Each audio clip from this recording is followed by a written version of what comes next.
చాలామంది stress, anxiety, depression, OCD ఇలాంటి words ప్రతి మెంటల్ హెల్త్ కన్సర్న్కి కామన్గా యూస్ చేస్తున్నారు. మరి మెంటల్ హెల్త్ కన్సర్న్స్ అంటే ఓన్లీ ఇవి మాత్రమేనా? కాదు. మెంటల్ హెల్త్ కన్సర్న్స్ అంటే A to Z రేంజ్లో ఉన్నాయి. అందుకే A to Z mental health సిరీస్తో మీ ముందుకు వస్తున్నాను. సో ఇక నుండి లేబులింగ్ లేకుండా, జడ్జ్ చేయకుండా క్లారిటీగా తెలుసుకుందాము. అందరూ అనుకునేది యాంగ్జైటీ అంటే ఓవర్ థింకింగ్ అని.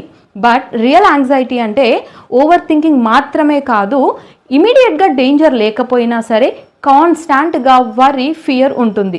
దీనివల్ల ఎవ్రీడే లైఫ్ అన్నది ఎఫెక్ట్ అవుతుంది. మరి యాంగ్జైటీ సిమ్టమ్స్ని ఎలా ఐడెంటిఫై చేయాలి? నెంబర్ 1, హార్ట్ బీట్ చాలా ర్యాపిడ్గా ఉంటుంది. నెంబర్ 2, స్లీప్ డిస్టర్బెన్సెస్ ఉంటాయి.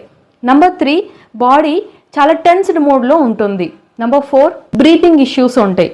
నెంబర్ 5, మైండ్లో ఏదో బ్యాడ్ జరగబోతుంది అన్న ఫీలింగ్.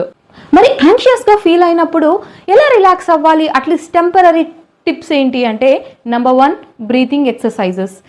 టిప్ నెంబర్ 2, కోల్డ్ వాటర్ని ఫేస్ పైన స్ప్లాష్ చేసుకోవడం, ఆర్ఎల్స్ ఐస్ క్యూబ్ని హోల్డ్ చేయడం. Number 3, move your body.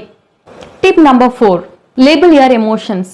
I'm feeling worried అని మీరు ఇలా లేబుల్ చేసి రాయడం వల్ల you feel much better. Later grounding exercises. So ఇవన్నీ టెంపరీ రిలాక్స్గా ఫీల్ అయ్యే టిప్స్ మాత్రమే. బట్ ఒకవేళ మీ సిమ్టమ్స్ లాంగ్ టర్మ్లో కంటిన్యూ అవుతుంటే definitely it's a high time to consult a professional. మరి యాంగ్షియస్కి సంబంధించిన కంప్లీట్ ఇన్ఫర్మేషన్ కావాలి అంటే comment mind, you'll get a document.